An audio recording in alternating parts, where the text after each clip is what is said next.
বিসমিল্লাহির রহমানির রহিম। আজকে আমরা বেদাতের সূচনা নিয়ে কিছু কথা বলতে চাই। বেদাতের সূচনা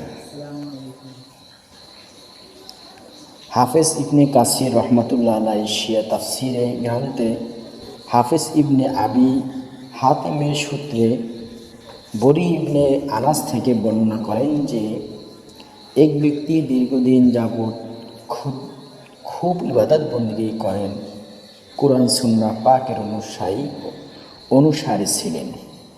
কিছুদিন পরে শয়তান এসে তাকে ধোঁকা দিলেন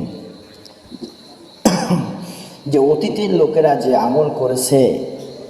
আমল করে গেছে, তুমিও দেখি তাই করেছ, এর মধ্যে কি লুকিয়ে আছে? এভাবে আমল করতে থাকলে না সাধারণ মানুষ তোমাকে যথাযথ মর্যাদা দিবে, আর না তোমার নাম দাম হবে।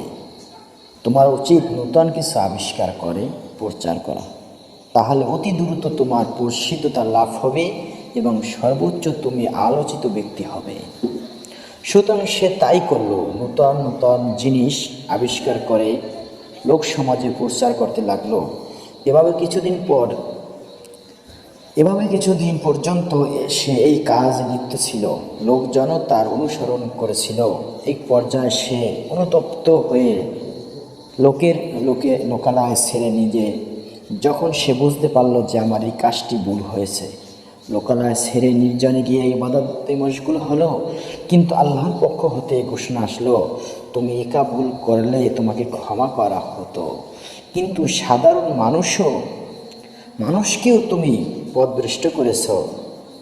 তাদের অনেকেই এই অবস্থায় মৃত্যুবরণ করেছে।